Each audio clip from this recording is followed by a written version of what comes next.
At puntahan natin ang Iligan City. Andun si kapatid na Nestor Garcia para po sa katanungan ng ating mga panauhin dyan. Go ahead, Iligan, please. Opo, kapatid na Daniel, kapatid na Eli.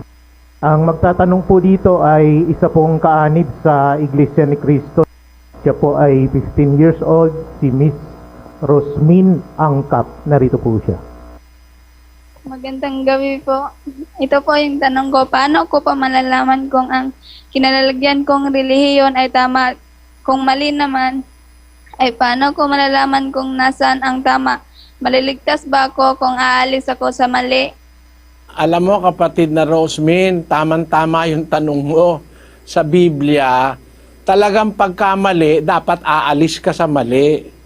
Utos ng Diyos yung aalis ka sa mali eh. Basahin natin ang 16, 17, 18 ng Roma. Ngayon ipinamamanhik ko sa inyo mga kapatid na tandaan ninyo yaong mga pinanggagalingan ng pagkakabahabahagi at ng mga katitisuran laban sa mga aral na inyong nangapag-aralan at kayo'y magsilayo sa kanila.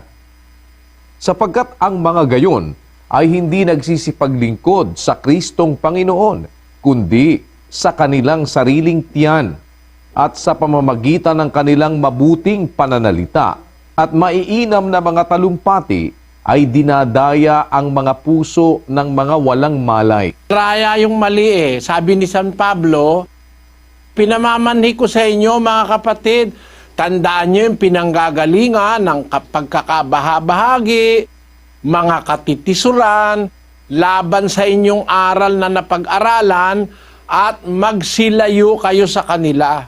Yung salitang magsilayo, umalis ka dun sa mali. 52 ng Isayas. Basahin natin ang 11. Kayo'y magsiyaon, kayo'y magsiyaon, kayo'y magsialis doon. Huwag kayong magsisihipo ng maruming bagay.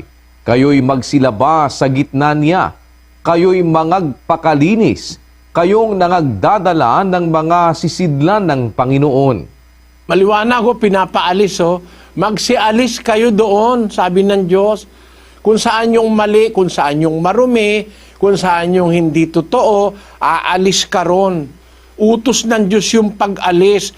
Katunayan, isa pang katunayan, Ikalawang Korinto 6, versikulo 17. Kaya nga, magsialis kayo sa kanila at magsihiwalay kayo, sabi ng Panginoon, at huwag kayong magsihipo ng mga bagay na marumi, at kayo'y aking tatanggapin. At ako sa inyo'y magiging ama, at sa akin kayo'y magiging mga anak na lalaki at babae, sabi ng Panginoong makapangyarihan sa lahat. Ayun, maliwanag. Magsialis kayo sa kanila. Magsihiwalay kayo. Sabi ng Panginoon, huwag kayong magsihipo ng mga bagay na marumi. Tatanggapin ko kayo.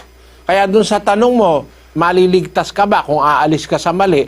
Siyempre, umalis ka sa mali, pumunta ka sa tama, yun ang kaligtasan. Pero yung manatili ka sa mali, hindi ka maliligtas doon. 15:14 ng Mateo.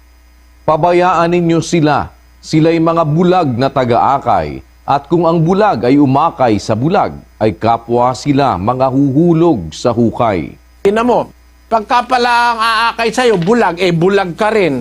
Ayaw mong idilat ang mata mo. Kapwa mahuhulog sa hukay. Doon ka hindi maliligtas. Hindi ka maliligtas pag mananatili kang paaakay ka sa bulag o sa maling relihiyon. Ngayon, yung una niyang tanong, paano mo malalaman ang kinalalagyan mong relihiyon ay tama? Ang Biblia, doon mo malalaman. Malalaman mo sa pamamagitan ng aral ng Biblia. Basahin natin ang 7:17 ng Juan.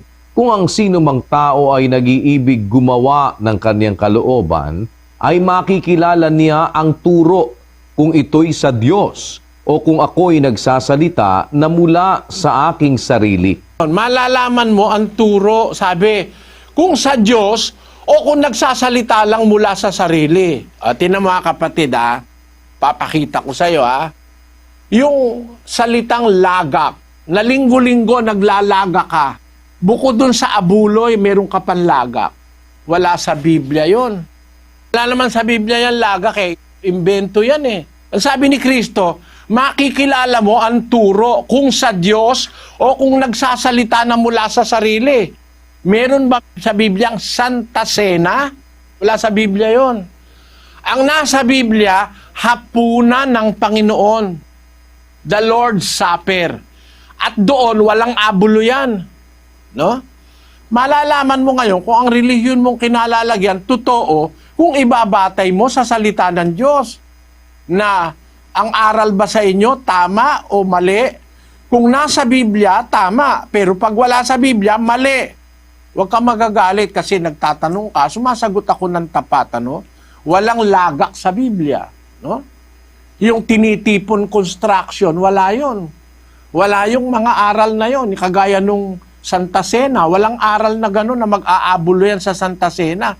Ang hapunan ng Panginoon ay isang hapunang banal, no?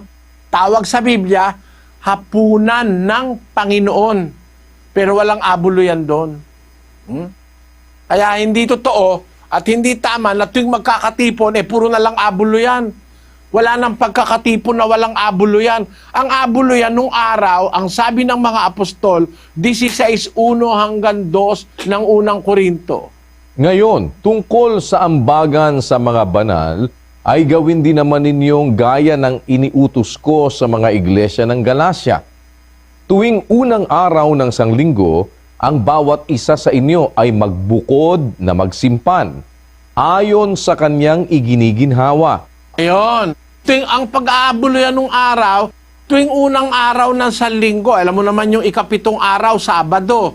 Ang unang araw ng sanlinggo, dahil 7 araw ang isang linggo, unang araw ng sanlinggo, yung susunod sa Sabado. Alin ba yung susunod sa Sabado? De linggo, ang tungkol ka sa ambagan sa mga banal, gawin ninyo gaya ng iniuutos ko sa mga iglesia ng Galacia, tuwing unang araw ng sanlinggo. Tuwing linggo. Yon ang ibig kong ipakita sa iyo, kapatid. Kaya, malalaman mo naman kung nasa tama ka o nasa mali sa pamamagitan ng aral na itinuro sa iyo. Kunyari, tama, pero wala naman sa Biblia, walang batayan. Yon ang sagot ko, kapatid na Rosemin. Amat sa Diyos, kasihang kanawa ng Panginoon.